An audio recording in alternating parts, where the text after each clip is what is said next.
क्या आपने कभी सोचा है कि जो चेहरे टीवी पर मुस्कुराते हुए नजर आते हैं, उनकी असली जिंदगी कैमरे के पीछे कैसी होती है?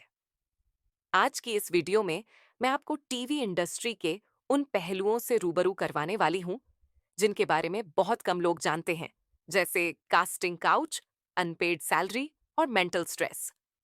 बहुत कम लोग जानते हैं कि ऐश्वर्या शर्मा न सिर्फ एक एक्ट्रेस हैं, बल्कि एक ट्रेंड भरतनाट्यम डांसर भी रह चुकी हैं। उनकी माँ एक स्कूल टीचर थीं और उनके पिता एक सरकारी कर्मचारी। बचपन में उनके परिवार को यह सपना समझ नहीं आया कि एक इंजीनियर लड़की एक्टिंग क्यों करना चाहती है। जब उन्होंने पहली बार एक्टिंग की बात की, तो परिवार थोड़ा हिचकिचाया, लेकिन ऐश्वर्या की जिद और समर्पण देखकर उन्होंने धीरे धीरे सपोर्ट करना शुरू किया। शुरुआत में जब वह मुंबई आई थीं, तो एक छोटे से पीजी में 3 लड़कियों के साथ रह रही थीं और कई बार उन्हें दाल चावल पर ही हफ्तों गुजारा करना पड़ा। उनके लिए यह सफर कभी आसान नहीं था। इंजीनियरिंग की पढ़ाई पूरी करने के बाद ऐश्वर्या शर्मा ने जब एक्टिंग की दुनिया में कदम रखा, तो किसी को अंदाजा नहीं था कि वह एक दिन गुम है किसी के प्यार में जैसी हिट सीरीज की स्टार बनेंगी। बचपन से ही ऐश्वर्या एक्टिंग और डांस की शौकीन थीं। वह कॉलेज में मिमिक्री करती थीं और बड़े स्टार्स के इंटरव्यू पढ़ना उनका पसंदीदा टाइम पास था। असल में वह एक ट्रेंड क्लासिकल डांसर भी हैं और पहले वह डांस में पीएचडी करना चाहती थीं, लेकिन किस्मत ने उन्हें टीवी की तरफ मोड़ दिया। 2014 में उन्होंने उड़ान के लिए पहला ऑडिशन दिया और फिर 2015 में संकट मोचन महाबली में नजर आईं। लेकिन उन्हें असली पहचान मिली 2017 के शो मेरी दुर्गा से, जहां उन्होंने अमृता का किरदार निभाया। 2019 में ऐश्वर्या लोकसभा चैनल पर आए एक ऐतिहासिक शो सूरज संहिता में दिखी और फिर 2020 में उन्होंने माधुरी टॉकीज नाम की वेब सीरीज में काम किया। ये एक एक्शन थ्रिलर थी जिसे दर्शकों ने काफी पसंद किया। उसी साल उन्होंने गुम है किसी के प्यार में ज्वाइन किया, जहां उनकी मुलाकात नील भट्ट से हुई, जो बाद में उनके पति बने।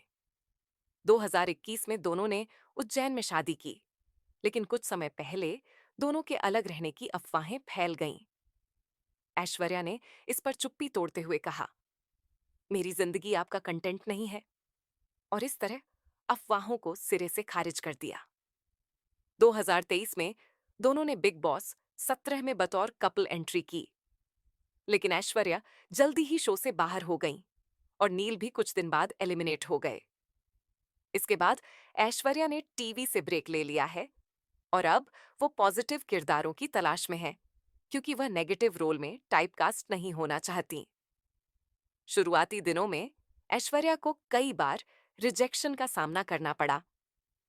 एक बार तो उन्हें एक ही रात में 3 प्रोजेक्ट से बाहर कर दिया गया।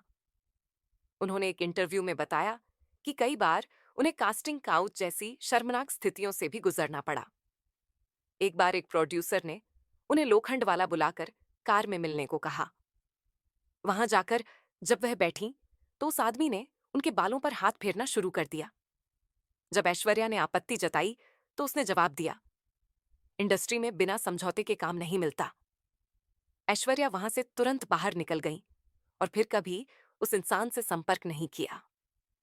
एक और घटना में ऐश्वर्या ने यह भी बताया कि एक बार एक ऑडिशन के दौरान एक कास्टिंग डायरेक्टर ने उनसे कहा, हम आपको सीधा लीड रोल दे सकते हैं, लेकिन आपको एक बार डायरेक्टर के फार्म हाउस पर डिनर के लिए आना होगा।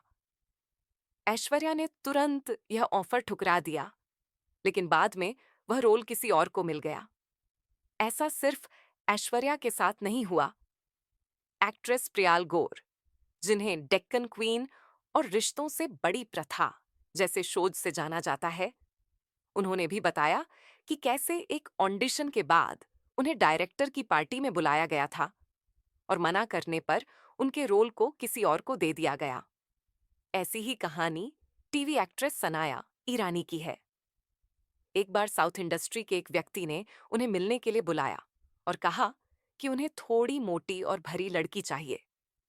यह सुनकर सनाया चौंक गई और तुरंत साफ कह दिया, तो फिर मैं आपकी हीरोइन नहीं हूं।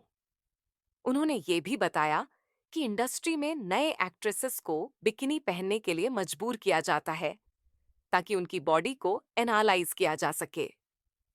एक्ट्रेस रति पांडे ने भी खुलासा किया कि इंडस्ट्री में सेक्सुअल फेवर के बदले लीड रोल के ऑफर देना बहुत कॉमन है। टीवी इंडस्ट्री की सबसे बड़ी सच्चाई ये है कि टीवी शोज रोजाना चलते हैं, जिससे शूटिंग का शेड्यूल कभी नहीं रुकता। रात दिन का कोई फर्क नहीं, चाहे तबीयत ठीक हो या नहीं, कॉन्ट्रैक्ट के चलते सेट पर पहुंचना पड़ता है। 6 दिन की शूटिंग, हर दिन 12 से 18 घंटे का समय, सेट पर घंटों वेट करना और जरा सी गलती में रिटेक्स की भरमार। डेली सोप में काम करने वाली एक्ट्रेसेस को शूटिंग के दौरान कई बार लाइटिंग की वजह से स्किन एलर्जी, आंखों में जलन और यहां तक कि हार्मोनल इनबैलेंस का भी सामना करना पड़ता है। परिधि शर्मा, जिन्होंने जोधा अकबर में जोधा का किरदार निभाया था, ने बताया कि उन्हें 15 से 20 किलो की भारी ज्वेलरी और कपड़े पहनकर एक्टिंग करनी पड़ती थी, जिससे उन्हें पीठ दर्द, सिर दर्द और स्ट्रेस जैसे हेल्थ इश्यूज झेलने पड़े। इतना ही नहीं, उन्होंने शो के डायरेक्टर संतराम वर्मा पर सेक्सुअल हैरेसमेंट का भी आरोप लगाया था।